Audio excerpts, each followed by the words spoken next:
¿Cuál es el futuro que le espera a las naciones? ¿Se podrá lograr la paz, la justicia y la prosperidad mediante las políticas y los tratados económicos de las diferentes naciones del mundo? Estas preguntas y muchas más son contestadas en este libro maravilloso de Daniel. Y veamos nosotros que en los próximos 6 capítulos que vamos a ir desarrollando, ya vimos el capítulo 1, la conferencia 1 y la 2, la 3 y la 4, podemos ir viendo el libro de Daniel de qué forma tan maravillosa se nos describe el futuro de la humanidad y lo que tenemos que atravesar antes de que Cristo regrese por segunda vez. Rápidamente, en el capítulo 1 se nos describe la invasión o el sitio contra Jerusalén por el rey Nabucodonosor. Nabucodonosor llega a Jerusalén, la sitia y se lleva cautivos a la mayoría de los judíos. Se quedan bastantes de ellos ahí en Jerusalén. Y entre estos judíos se encontraban 4 muchachos, que eran Daniel y sus 3 amigos. Al llegar a Babilonia, vemos el principio satánico, porque todo esto tiene un trasfondo espiritual. Toda la Biblia es de carácter espiritual, para mostrarnos el mundo que nos rodea, cómo afecta el mundo espiritual, el mundo físico. Y vemos el propósito satánico a través del rey Nabucodonosor, de que en el momento que llegan los jóvenes a Babilonia, se les quiere cambiar sus nombres, se les quiere cambiar su cultura, se les quiere cambiar sus ideas. ¿Por qué? Porque es el propósito del mundo que nos rodea. El mundo que nos rodea nos quiere robar nuestra identidad de hijos de Dios. El mundo que nos rodea no quiere que seamos diferentes a ellos. Y quiere decirte que tú eres también del montón y que somos de la borregada y que no tenemos ningún propósito, que no hay ninguna verdad absoluta, que todas las religiones llevan a Dios, etcétera, etcétera.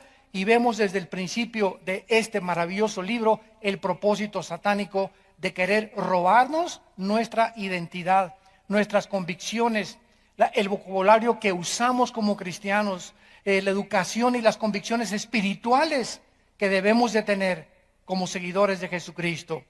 En segundo lugar, vemos nosotros que Daniel se rebela contra esto, cuando quieren que él participe y sus amigos de la comida y el vino del rey.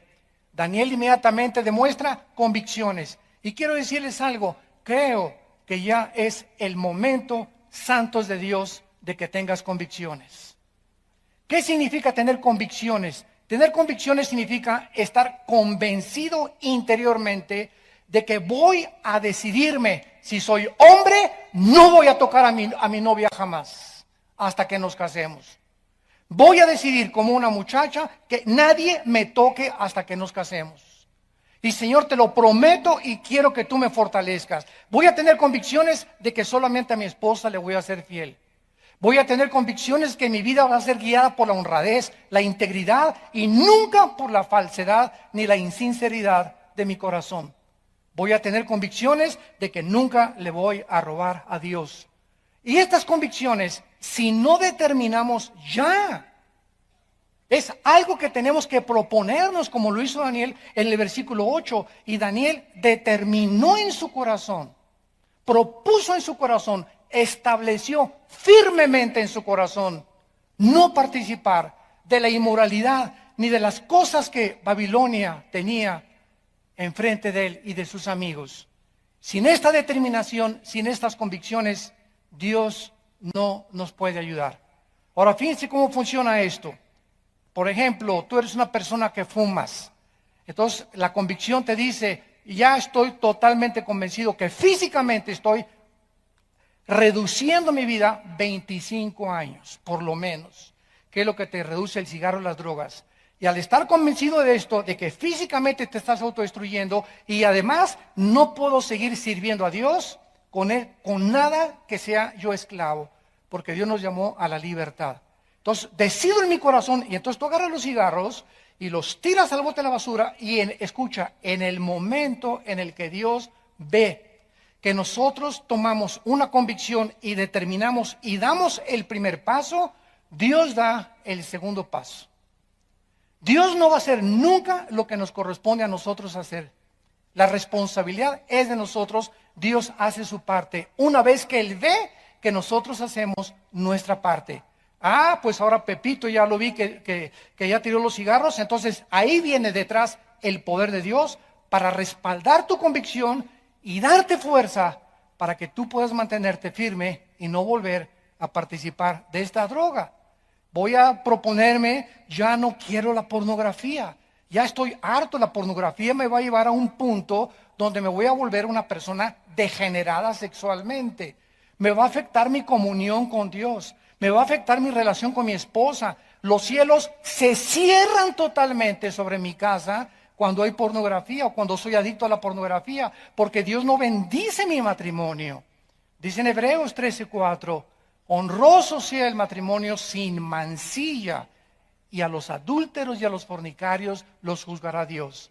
Entonces tú llegas a esa convicción, yo no quiero eso, yo quiero las bendiciones de Dios, quiero un matrimonio santo, quiero un matrimonio donde haya paz, quiero tener una familia que podamos salir adelante todos como familia.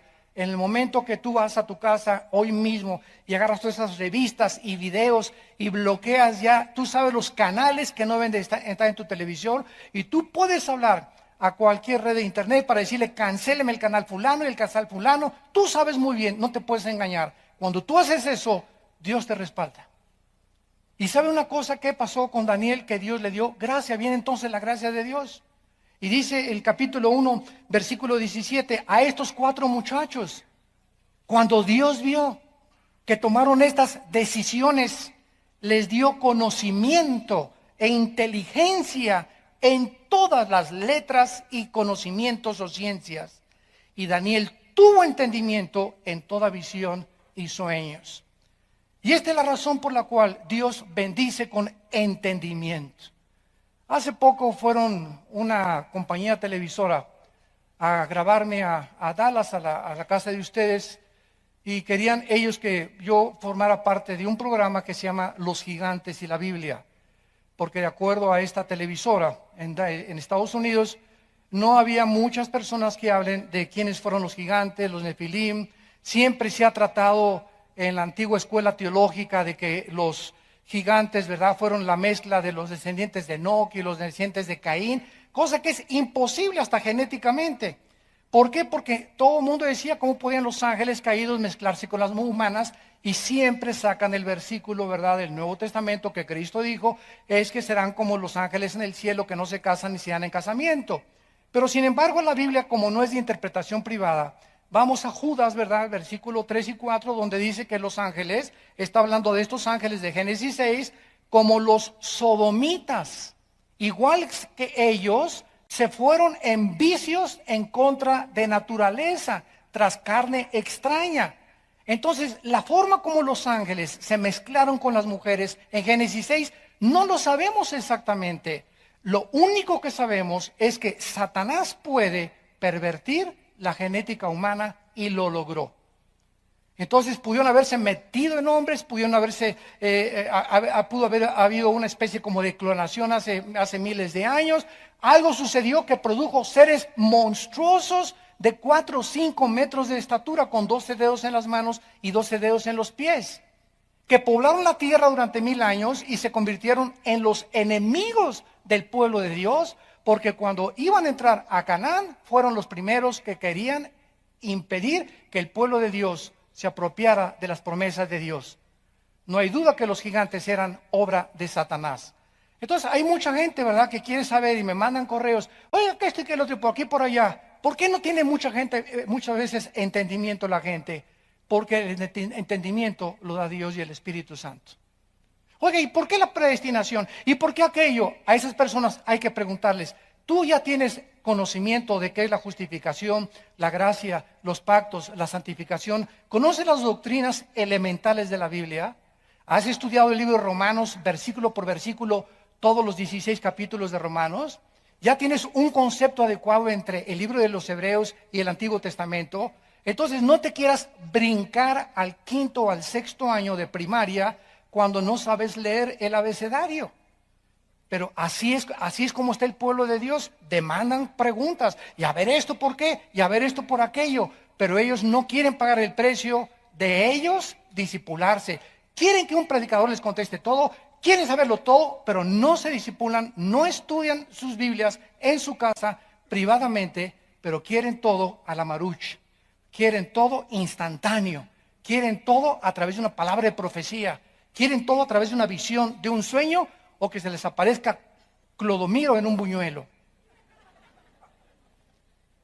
Y finalmente vemos de qué forma, ¿verdad?, ante esta determinación de Daniel, él entra a formar parte del séquito de oficiales del rey Nabucodonosor. En el capítulo 3 vamos a ver de qué forma el imperio babilónico establece un estado totalitario. En el capítulo 4, Nabucodonosor se vuelve loco, el cual es un ejemplo de la locura a la que llegan todos los políticos y gobernantes del mundo cuando sacan a Dios de su ecuación. Todas estas enseñanzas espirituales tienen un significado profundo para el siglo XXI en el cual nosotros estamos viviendo. En el capítulo 5 se nos ofrece un retrato de los juicios futuros de Dios sobre un mundo desafiante como el rey Belsasar y la caída de Babilonia por medio de los persas. En el capítulo 6 el imperio persa quiere establecer la adoración imperial demandando la fidelidad del pueblo al Estado. El capítulo 7 es el retrato del último gobierno mundial en el cual será establecido por el anticristo, pero destruido con la segunda venida de Jesucristo.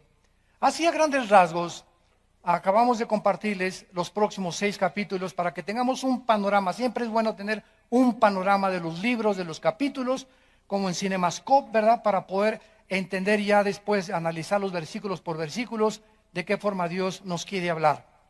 Muy bien, las profecías de Daniel, esto es muy importante. Las profecías de Daniel cubren un periodo de la historia que Cristo llamó en Lucas 21, versículo 24, el tiempo de los gentiles. Vamos a leer Lucas 21, 24 y dice así, es Jesucristo el que está hablando. Y caerán a filo de espada y serán llevados cautivos a todas las naciones. Y Jerusalén será hollada por los gentiles hasta que los tiempos de los gentiles se cumplan. Todo estudiante de la Biblia y de teología tiene que tener claramente esta doctrina que se llama el tiempo de los gentiles. ¿Qué significa esto? Muy bien. Desde que Nabucodonosor entró aquí en el capítulo de Daniel, capítulo 1, y sitió la ciudad de Jerusalén, antes los judíos tenían libertad para adorar a Dios. En otras palabras, tenían su templo, el sacerdocio levítico, tenían sus ofrendas, tenían todas estas cosas que Dios les entregó al pueblo de Israel. En el momento en que el pueblo de Israel se rebela contra Dios y abandonan a Dios, Dios los abandona a ellos. Por ejemplo, dice vamos a ver en Segunda de Crónicas, capítulo 36, de qué forma se llevó a cabo todo lo que sucede en el libro de Daniel. Y Jehová, el Dios de sus padres, Segunda de Crónicas 36, versículo 15 en adelante, envió constantemente a palabra a ellos por medio de sus mensajeros, porque él tenía misericordia de su pueblo y de su habitación. Mas ellos hacían escarnio de los mensajeros de Dios, menospreciaban sus palabras, burlándose de sus profetas, hasta que subió la ira de Jehová contra su pueblo y no hubo ya remedio. Por lo cual trajo contra ellos al rey de los caldeos. Aquí se está describiendo la invasión de Jerusalén por el rey Nabucodonosor. Los caldeos es otra frase que geográficamente nos ubica a Babilonia en tierra de Irak. Lo que es ahora la nación de Irak era la tierra de los caldeos o también la tierra de Sinar, donde se encontraba Babilonia y fue de las primeras ciudades en haber sido edificadas. Y dice, trajo al rey de los caldeos contra ellos, que mató a espada a sus jóvenes. Vean, aquí se nos describe todo lo que hizo Nabucodonosor. En la casa de su santuario, sin perdonar joven y doncella, anciano, ni decrépito, todos los entregó en sus manos. Asimismo, todos los utensilios de la casa de Dios, grandes y chicos, los tesoros de la casa de Jehová y los tesoros de la casa del rey y de sus príncipes, todo lo llevó a Babilonia. O sea, saqueó completamente Jerusalén. Y quemaron la casa de Dios. Y rompieron el muro de Jerusalén y consumieron a fuego todos sus palacios y destruyeron todos sus objetos deseables. Los que escaparon de la espada fueron llevados cautivos a Babilonia, y entre ellos estaba Daniel, como lo vamos a ver. Y fueron siervos de él y de sus hijos hasta que vino el reino de los persas, para que se cumpliera la palabra de Jehová por boca de Jeremías, hasta que la tierra hubo gozado de reposo, porque todo el tiempo de su asolamiento reposó hasta que los 70 años fueron cumplidos. Jeremías, antes de que Nabucodonosor invadiera Jerusalén, en el capítulo 25 de Jeremías, él profetizó con años de anticipación que cuando llegara Nabucodonosor iban a ser 70 años que los judíos iban a vivir fuera de Jerusalén, presos, exiliados, deportados en una tierra lejana, sin templo, sin sacerdocio, sin sacrificio y sin ofrendas. Entonces, en el año 600 más o menos antes de Cristo, Israel, Dios dejó de tratar con ellos. Y Israel se fue y fue dispersado por todas las naciones. Después llegó el imperio persa, como lo vamos a ver más adelante, vinieron los griegos y los romanos. Y en el año 70, después de Jesucristo, cuando Jesucristo profetizó que no quedaría piedra sobre piedra en el hermosísimo y majestuoso templo que Herodes había reconstruido, se cumplió la profecía de que llegó Tito, el general romano, hijo del emperador romano Vespasiano, y no dejó en Jerusalén piedra sobre piedra en el año 70 después de Cristo. Veamos esto con cuidado. Desde el año 600 antes de Cristo hasta 1948. 14 de mayo de 1948. Casi 2000 años Israel ha estado sin templo, sin sacrificios, sin sacerdocio, sin ofrendas, sin ciudad. En 1948, la Liga de las Naciones promulga el decreto que anteriormente había permitido la declaración de Balfour de Inglaterra, que regresaran los judíos después de que Hitler había asesinado a más de 6 millones de ellos. Entonces, en 1948, los judíos vuelven otra vez a la ciudad de Jerusalén. Sin embargo, son atacados otra vez en el 54, en el 67, en el 73, y hasta la fecha siguen ellos siendo completamente arrinconados y hostilizados por todas las naciones enemigas de su alrededor. Y hasta ese tiempo vemos nosotros que en la guerra del 67, el general Moshe Dayan, que fue el que dirigió el ataque de defensa contra las naciones árabes, que en 6 días, ganaron la guerra, porque el 7º día tenían que descansar. Esto fue hasta irónico la forma como ganaron en 6 días, del 1 de junio al 6 de junio del 67. Jerusalén fue reconquistado otra vez. Y entonces Moshe Dayan entra por primera vez y toda Jerusalén es de ellos otra vez. Pero la Liga de las Naciones hace un decreto que por favor se salgan y se queden solamente con la parte oriental, que es donde está el Muro de los Lamentos, y la otra parte que se las dejen a los musulmanes para evitar otra guerra. Entonces, en 1967, el gobierno de Israel cede la mitad de la ciudad de Jerusalén. O sea, en resumen, hasta este momento, los judíos no tienen sacerdocio, no tienen sacrificios, no tienen ofrendas, no tienen un templo propio, porque el templo que era de ellos se encuentra exactamente debajo de lo que es actualmente la mezquita de Omar, o sea, la mezquita musulmana, que se le llama también la cúpula de la roca. Ahí se encuentra el templo que ahí quedó sepultado en el año 70 después de Cristo, cuando llegaron los romanos, y en el año 605 aproximadamente, el profeta musulmán llamado Omar fue el que construyó la mezquita esa dorada que se ve en Jerusalén, y la construyó exactamente donde fue sepultado el templo de los judíos. Entonces fue como una maldición que cayó sobre los judíos cuando gritaron a Cristo que su sangre, le dijeron a Pilato, que su sangre sea sobre nosotros. Se echaron la sangre del Mesías sobre sus vidas. Y por esta razón, dice en 2 Corintios 3, que tienen un velo totalmente, la mayor parte de los judíos ortodoxos, puesto en su corazón, y no ven, no entienden todavía el Antiguo Testamento a la luz del Nuevo Testamento, porque no aceptan a Jesucristo, a Yeshua Mashiach, como el Señor y el Salvador y el Mesías prometido desde Génesis capítulo 3, versículo 15. Entonces, todo esto es importante que nosotros podamos entenderlo para que podamos introducirnos a los libros de la Biblia y entenderlos.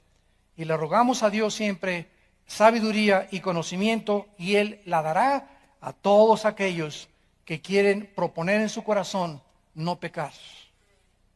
Y aunque sabemos, ¿verdad?, que es imposible que no pequemos, por lo menos luchamos todos los días contra el pecado. Si tú tienes una guerra espiritual ahorita y sientes angustia porque pecaste o porque hiciste esto, porque le permitiste a tu novio hacer ciertas cosas, o estás con un hombre que no es tu esposo, con una mujer que no es tu esposa, y tienes esta guerra en tu corazón, es la mejor señal de que eres hijo de Dios. Malo cuando te acuestas en tus pecados y ya tu conciencia no te molesta. Cuando somos hijos de Dios, vamos a vivir en guerra contra el pecado todos los días de nuestra vida. Muy bien, vamos ahora pues a pasar al capítulo 2 del libro de Daniel. Regresemos a este libro y vamos a ver en este libro que los imperios y las naciones, al igual que sus gobernantes, surgen y caen porque ninguna nación, ningún imperio, ningún político, ninguna persona déspota dura mucho tiempo. Nadie puede disfrutar la vida sin la gracia de Dios. Y este es lo que el rey Salomón trató de escribir en el libro de Eclesiastés. Al principio comienza Salomón: vanidad de vanidades. Todo es hueco en la vida, todo carece de propósito y significado. Y en el capítulo 3 dice: dichoso el hombre a quien Dios le da la gracia para trabajar. En otras palabras, Dios nos creó con la habilidad de trabajar, porque Adán, antes de que viniera el pecado, ya trabajaba. Génesis 2 le dijo Dios: no va a estar una hamaca con un coco y con un agua de limón, Adán. Nos creó desde antes del pecado para que pudiéramos ser productivos. Por favor, entiende esto. Dios nos creó para ser productivos. Tenemos que producir. Cualquier persona que no produzca es un holgazán, es un flojo, es una persona completamente dormida en sus laureles. Y si no producimos ahora el fruto que tenemos que producir, somos árboles secos, llevados por todos lados como las nubes en el cielo por cualquier viento que sopla. Entonces el trabajo era satisfactorio, pero cuando vino el pecado, el trabajo se volvió una carga para todos nosotros. Ay, levantarme el lunes en la mañana, y ay, el tráfico, y llegar a la oficina y verle la cara al jefe que tiene de acordeón, y ver a esta persona, y ver a aquella, etcétera, etcétera. ¿Y para qué trabajamos? No, pues mejor yo no voy a sacrificarme tanto, voy a hacerme el dinero mejor fácilmente. Y vienen las ideas, ¿verdad? Pues vamos a robar, o vamos a transar, o el que no tranza no avanza, o voy a tratar de cometer fraudes, o si tengo un taller mecánico, voy a dar una bomba de gasolina usada para ganar unos centavos más. Y siempre estamos tratando de alcanzar un propósito o una meta rápido. Y cuando venimos a la Biblia, Dios nos dice: irá andando y llorando el que lleva la preciosa semilla. El trabajar, pones tu puesto de tacos, el primer mes tranquilo, poquitos pesos, vas recuperando tu dinero y vas caminando. Pasaron 1 año, 2 años, y si Dios ve que mantienes tu integridad en tu puesto de tacos, en tu taller mecánico, en tu tienda, en el oficio, como abogado, como doctor, lo que tú seas, y mantienes tus convicciones en tu corazón, Dios te bendice. Nunca antes. Tenemos que ser probados. Tenemos que ser probados. antes de que se abran las puertas de los cielos. Y Dios prueba la integridad, la sinceridad, la motivación por la cual le servimos. A nosotros los pastores, Dios nos prueba simplemente por el amor que les tengamos a ustedes. Un pastor que no ama sus ovejas, o una pastora o esposa de pastor que no ama las ovejas, está fuera de la gracia de Dios. Y podemos circular y podemos reírnos y todo, pero si Dios no ve que nosotros nos interesamos por su pueblo y vivimos por su pueblo, porque ese es nuestro llamado, entonces somos unos hipócritas. Y puedes tú tener 10,000 personas en tu iglesia o 30,000 personas, eso no importa. El Papa tiene más que tú. Las sectas tienen millones de personas que lo siguen. Jim Jones llegó a 1,500 personas. El hecho que haya miles de personas siguiendo a una persona no significa realmente que esa persona sea un ungido de Dios. Dios ve los corazones. Y lo que Dios ve es si esa persona ama al pueblo al cual nos ha llamado a servirlos. Entonces es importante que entendamos que el corazón tiene que ser probado y Dios nos bendice.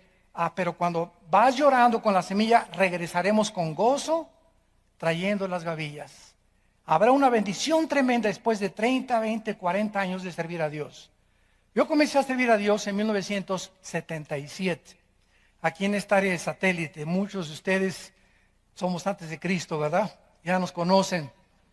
Pero desde el 77 comenzamos aquí, Tlalnepantla, Valle Dorado, toda esta zona de por aquí del norte. Parece que aquí fue la zona donde Dios nos llamó a establecer un baluarte aquí, ¿verdad? Yo le llamo a la iglesia un baluarte de la verdad, como le dice Pablo a Timoteo. Y desde aquel entonces, me acuerdo, hasta 1988, pasaron más de 15 años que Dios no tenía coche. Y andaba en puras peceras, ¿verdad? En taxis por aquí, por allá, los estudios bíblicos. No teníamos nada, éramos pobres, ¿verdad? Teníamos apenas para comer. Pero seguimos, la perseverancia es lo que Dios bendice. Y hasta 1986, 87, un señor de aquí, ¿verdad? Me reservo su nombre, nos regaló una combi por primera vez. Y comenzamos a comer ya bien, comenzaron a subir las ofrendas, etcétera, etcétera. Pero nadie comienza arriba.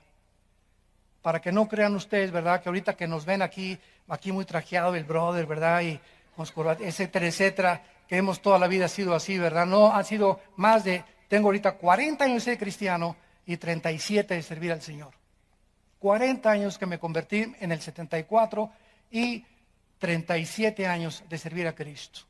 Y a través de estos 37 años tenemos una vida, ¿verdad?, en la que podamos dar testimonio que no hemos engañado al pueblo de Dios y que hemos predicado las sanas palabras del Hijo de Dios. Y lo seguiremos haciendo mientras Él nos dé vida.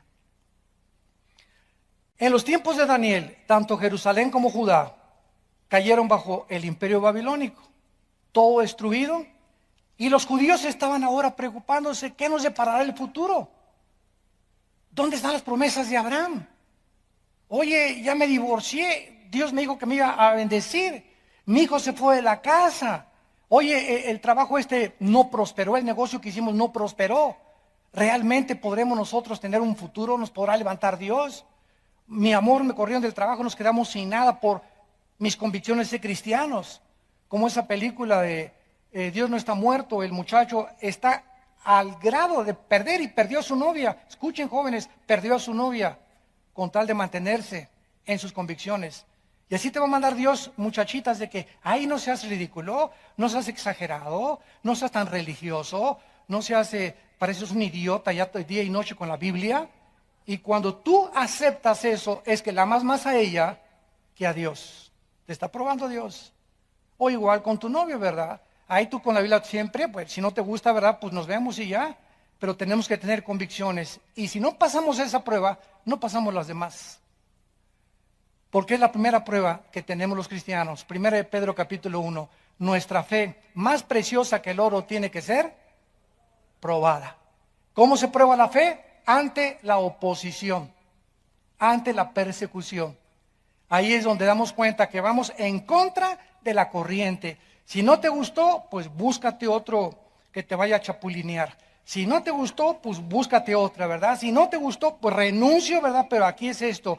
Maestra, de mis hijos no van a participar de Halloween y yo sé que usted no me va a entender, tenemos nuestras convicciones, somos cristianos. Ay, por aquí, por allá, si usted nos quiere correr, que nos corra. Si usted quiere si por alguna causa tu vida corre un riesgo o un peligro por causa de serle fiel a Cristo, bienaventurado y dichoso seas. No te imaginas cómo después de esa prueba, no te imaginas cómo Dios va a abrir las puertas de los cielos para bendecirte.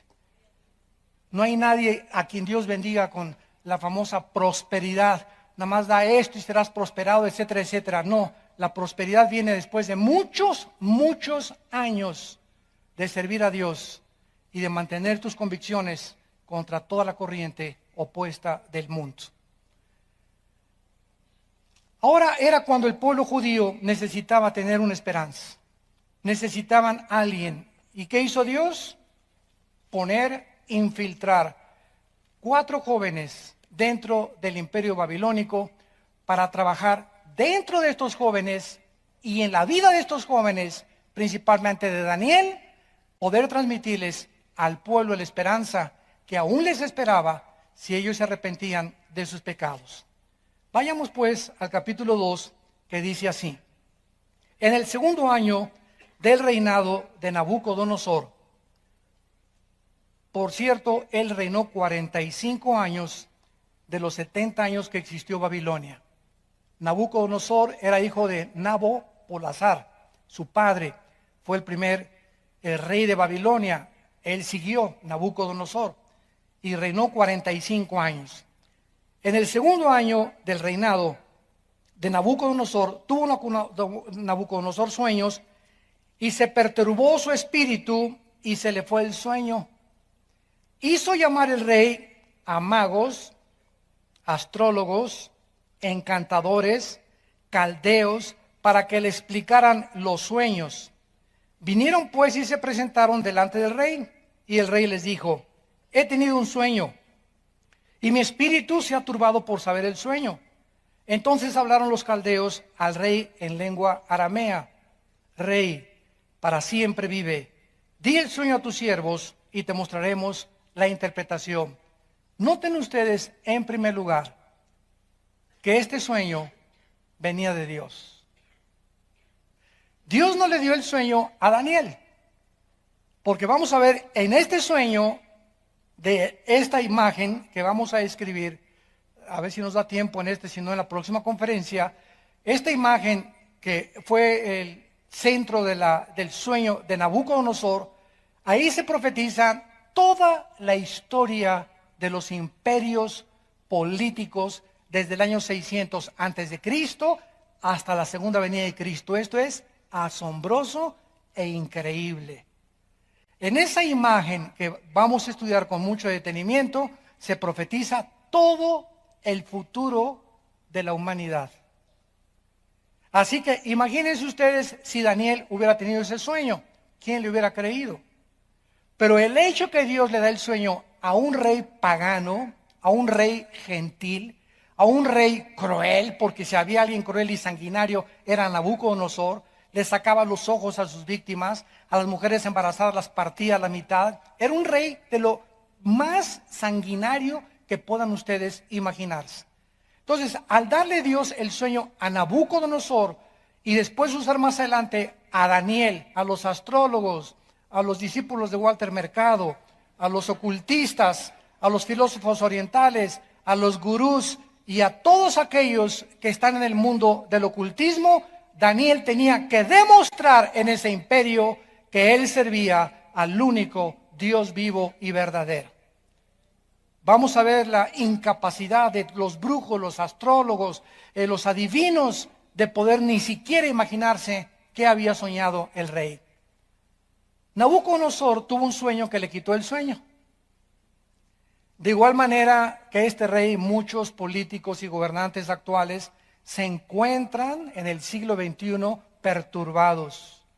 Se encuentran profundamente alterados por el futuro de la economía, el abasto del petróleo, el comercio, la inflación, las amenazas ahorita de guerras en el Medio Oriente, en Asia Menor, al norte, al este de Europa, con Ucrania, Lituania, Estonia. Ahora si Putin invade Estonia y Lituania y Latvia, que están naciones junto al mar Báltico, ahí sí interviene ahora la OTAN, y entonces si se arma, podría ser el inicio de una guerra internacional con una escalada de proporciones incalculables. Entonces, así se encuentran actualmente la mayor parte de los políticos. Ya, hola, palonle me voy. Ontoy, como decimos, ontoy. ¿Qué cosa es lo que tenemos que hacer? ¿Por qué? Porque todos estos problemas políticos, económicos, religiosos, van mucho más allá de nuestra capacidad para resolverlo nosotros. Señores políticos, economistas, gobernantes, somos hombres con pies de barro. No somos dioses. No te sientas como los Césares romanos, o como Saddam Hussein, o como Alejandro el Magno, como Adolfo Hitler, o como José Stalin.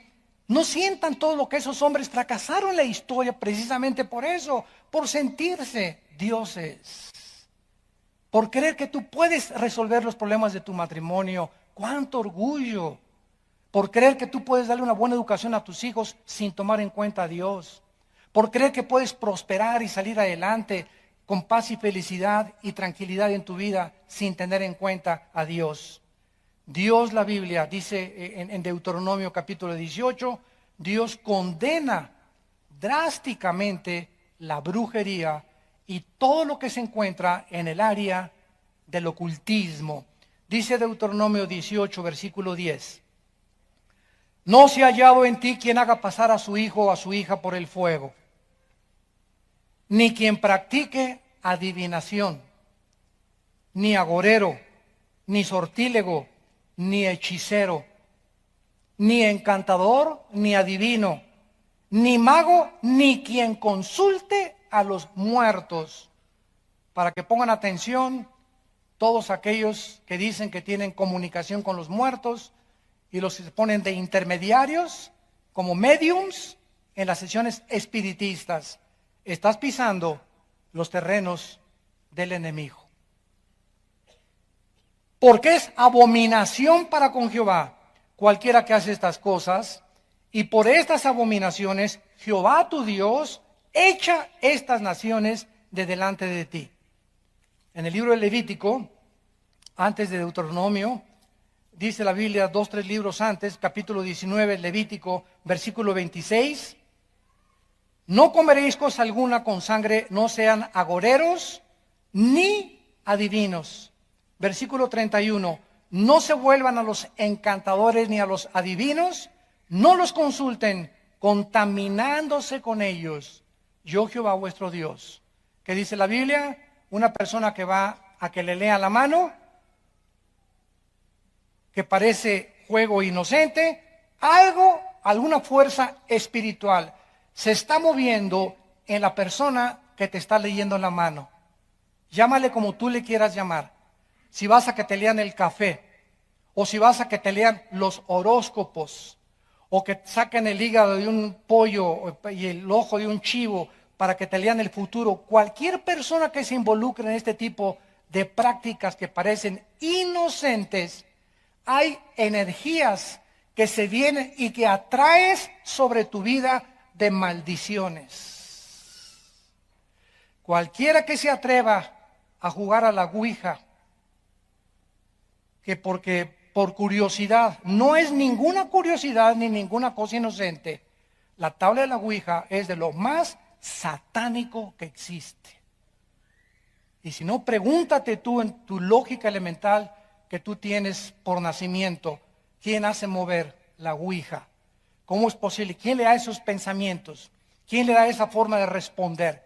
En ese momento te das cuenta, y si buscas en la historia, te metes a Google la historia de la ouija, te vas a dar cuenta, los resultados, o cuando se casaron tuvieron problemas gravísimos en su matrimonio de múltiples desórdenes de su personalidad. Esquizofrenia, paranoias, psicosis, manías depresivas, todas estas cosas que la psicología y psiquiatría clasifica como problemas mentales, no son mentales. son problemas espirituales que has atraído a tu vida por maldiciones de tu pasado. La Biblia prohíbe, y ahorita vemos qué increíble es que la mayor parte de los gobernantes en el mundo, europeos, sudamericanos, consultan a brujos. Se hacen baños con los brujos. Participan de los ritos o rituales de los brujos, de los astrólogos, sin darse cuenta de qué cosa están ellos participando y por qué a esos países les va como les va. Porque están en los terrenos del enemigo de Satanás. Llegaron los astrólogos y los magos y dice en el versículo 5, que el rey, cuando le dijeron los astrólogos y los magos, bueno, dinos qué soñaste. Qué fácil se la pusieron. Dinos el sueño. No, pues vi una estatua, etcétera, etcétera, y te vamos a dar la interpretación. Nabucodonosor sabía que si él les decía el sueño, iban a sacar una tontería. O sea, iban a decirle, esto es lo que significa, y él no iba a saber si realmente esa era la interpretación. O sea, iban a salir con algún chorizo, ¿verdad?, de ahí de Toluca. Entonces el rey les dice, ¿verdad?, no les voy a decir el sueño. Y los brujos y los astrólogos le rogaron, no, dinos primero el sueño y te lo interpretamos. No, yo quiero. Si ustedes dicen que en el mundo del ocultismo, en el mundo de la astrología, en el mundo de la brujería, es más grande y realmente conoce Satanás el futuro como lo debe conocer Dios, díganme ustedes de qué se trata. ¿Y saben ustedes que este es el desafío de la Biblia? Vean ustedes aquí en Isaías capítulo 44, Isaías 44, el desafío que Dios lanza al mundo. Versículo 6 al 8. Así dice Jehová, Rey de Israel y su Redentor. Isaías 44, 6. Jehová de los ejércitos, yo soy el primero y yo soy el postrero, y fuera de mí no hay Dios. Y vean ustedes la pregunta que hace Dios. ¿Y quién proclamará lo venidero? A ver, pregúntale a Walter Mercado, a los gurús que te pongan en orden la historia del mundo desde Adán hasta la segunda venida de Jesucristo. Consulta el Corán, consulta el Tripitaka de los Budas, consulta los Vedas de los persas, consulta los libros sabios de Confucio. Dice Dios, consulta los libros que tú quieras. No existe ningún libro que se considera sagrado que nos pueda poner en orden la historia del ser humano como lo hace la Biblia. Esto es más que una evidencia para aquellos que se dicen ateos o agnósticos o escépticos. Porque las evidencias aquí están, si hay un Dios, es lógico que Él es el único que puede poner en orden el futuro. Y decirnos qué va a pasar, y qué va a pasar, y qué va a pasar, y qué va a pasar, en el orden en que Él lo estableció, como fue el orden de estos imperios que sucedieron al reino babilónico y que designaron todas las cosas que iban a seguir después del reino de Babilonia a través de la historia del mundo. Y dice a continuación del versículo 7, y lo pondrá en orden. ¿Quién dice Dios? Proclámalo y lo pone en orden delante de mí, como hago yo desde que establecí el pueblo antiguo. ¿Se acuerdan de Génesis? ¿Qué pasó desde Génesis? Abraham, tu descendencia se va a ir a Egipto y serán cautivos 400 años y después saldrán, y recorremos Génesis y recordemos el Éxodo y Levítico y los Números y vemos cómo Dios va mostrándoles a cada uno de los líderes la continuación de todo su plan y hasta que llegamos a Cristo. Y cuando llegamos a Cristo, al Nuevo Testamento, Él es la imagen del Dios invisible. Habiendo hablado Dios muchas veces de otras formas, por sueños, profecías, apariciones, visiones, por los profetas, ahora nos ha hablado por Jesús su Hijo. Cristo es la última palabra y revelación de Dios al mundo, Jesucristo. Y Jesucristo les revela a sus discípulos en un orden perfecto todo lo que iba a pasar después de que lo crucificaran. Cuando tomó la última cena Cristo, pregunta, ¿quién le dijo que era la última vez que estaría con sus discípulos? ¿Cómo sabía él que exactamente en esa noche lo iban a aprender, porque él conocía el tiempo que Dios le había dado para su futuro. Solo Dios lo podía hacer. Dijo, mi tiempo no ha llegado. Desde que nació estuvo consciente Jesús de que el tiempo de su vida y su muerte sería en el tiempo exacto que el Padre había escogido. Buda jamás lo dijo, Mahoma jamás lo dijo, Maharashi Dashi Makakashi Kukuchi tampoco jamás lo dijo, tu padrino. Y así podemos investigar. Fue una de las formas en las que yo pude llegar al conocimiento de la verdad, santos de Dios. Investigué con esto y me metí en esto y por acá y esto y el otro. Y hasta fuimos a ver a doña Sabina allá a Riondo, Oaxaca. Imagínense nada más a buscar que nos dieran a través de un viaje, ¿verdad? Y una revelación y esto y el otro. Y el Che Guevara, no, era lo máximo, ese es mi papucho de papuchos. Y esto y Marx y Nietzsche y Sartre y todos. Y cuando llegué a Jesucristo caí de rodillas diciéndole, tú eres el Señor. Tú eres el Hijo de Dios.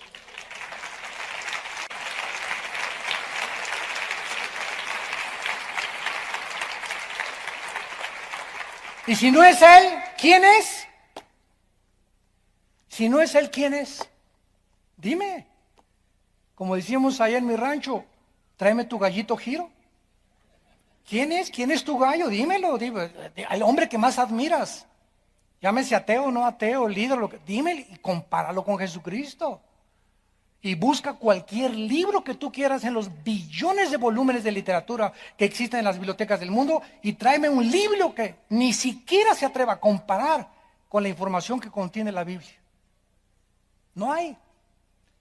Fíjate, qué privilegio el ser llamados hijos e hijas de Dios. Qué privilegio.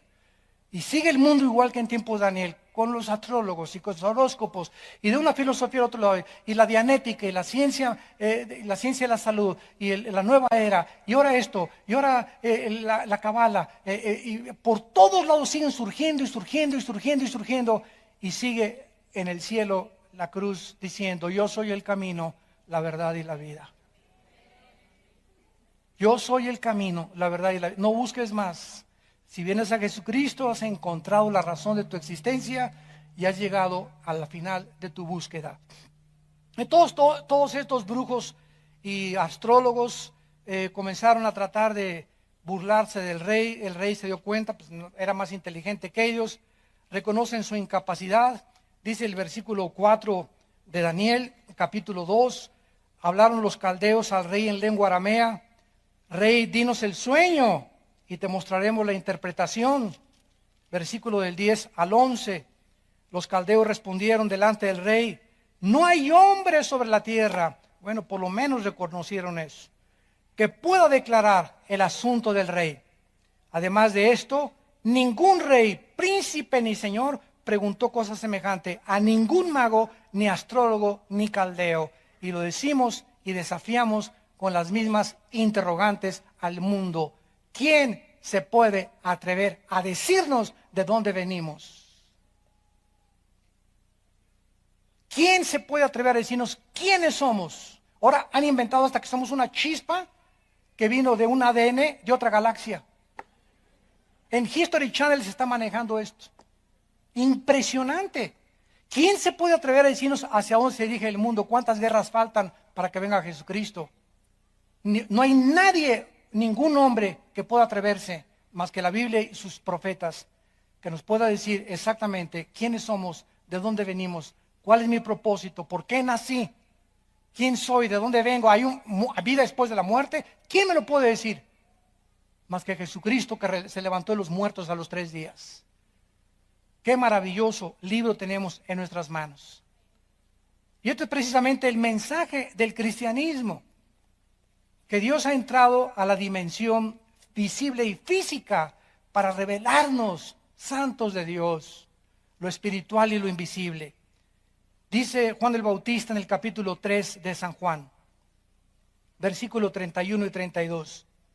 El que de arriba viene es sobre todos. El que es de la tierra es terrenal y cosas terrenales habla. El que viene del cielo es sobre todos.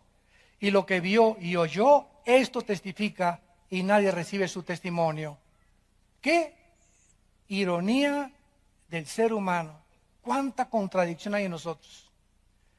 Increíble que le puedas creer más al Che Guevara o a un astrólogo o a un ateo o a un pseudoastrofísico ateo o agnóstico, o que le puedas creer a Buda. Increíble que le puedas creer a cualquier otra persona más que aquel que vino de arriba. Todos los seres humanos, dice la Biblia, excepto Jesucristo, nacimos aquí. Pero Cristo ya existía antes de que Él bajara del cielo. Entonces, si Él viene de arriba, y si queremos saber cosas que van más allá de nuestra capacidad, tenemos que tener una revelación que venga más allá de nosotros. Creador del mundo espiritual invisible que no podemos ver con nuestros ojos. Jesús baja de la dimensión invisible espiritual al mundo y nace de una virgen en un pesebre rodeado de animales. Dios es un Dios humilde, que se deja manosear por nosotros, que se deja que le chicoteen el cuerpo, que no responde en la cruz, que nos viene a enseñar las lecciones más grandes que existen de la moral y de la ética, que nos viene a mostrar que el camino de la victoria es el amor.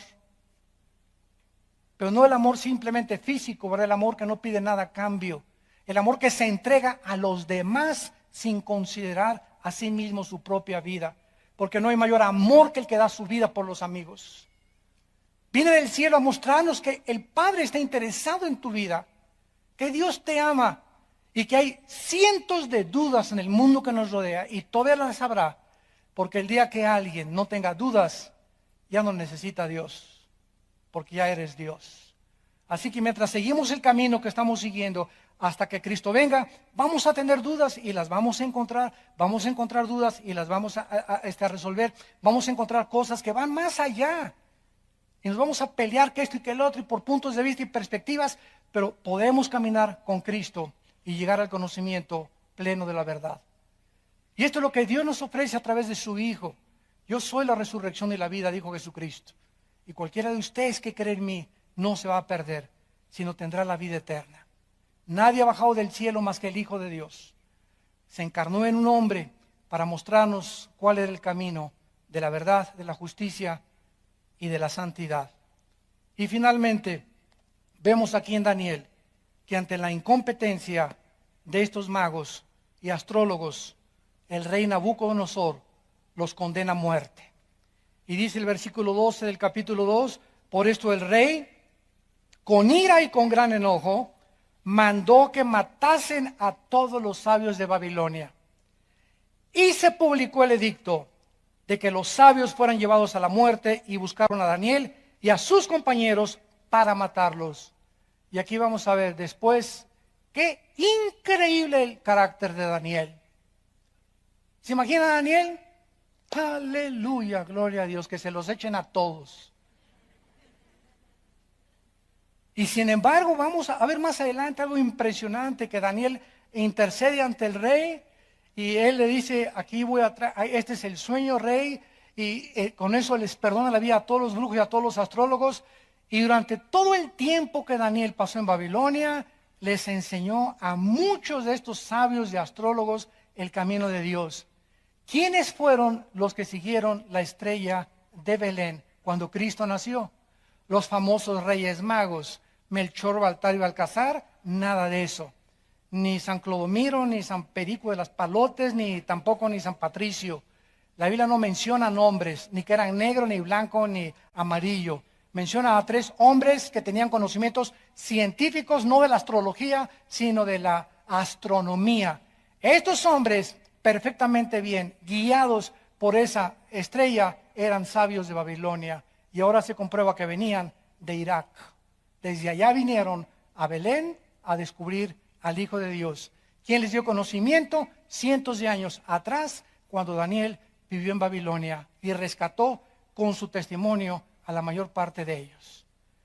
Padre, te damos gracias por tu palabra. Qué maravillosa es tu ley, Señor.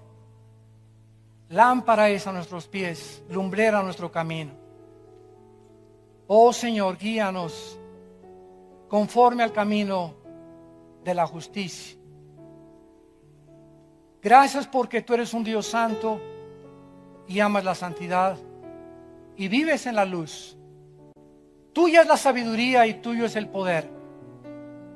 Tuyo es el quitar reyes y poner reyes. Tú mudas los tiempos y las edades. Tú revelas lo profundo y lo escondido, y contigo mora la luz. A ti, Dios de nuestros padres, Abraham, Isaac y Jacob, te bendecimos por habernos regalado a tu santo Hijo Jesucristo, quien ha venido a iluminar nuestras vidas, a darle propósito y significado a nuestras vidas y a mostrarnos el camino de la verdad. En esta mañana Él les ofrece a muchos de ustedes que vengan a la cruz. Y si en esta mañana hay personas que quieran invitar a Cristo por primera vez, dile estas cosas en lo secreto de tu corazón. Señor, te pido perdón por mis pecados. Creo que en la cruz pagaste con tu sangre por ellos y que a los 3 días resucitaste de los muertos. Te pido que entres a mi vida como mi Señor y mi Salvador. Lávame con tu sangre preciosa. Quiero vivir para ti y conocer la verdad. En el nombre de Jesús.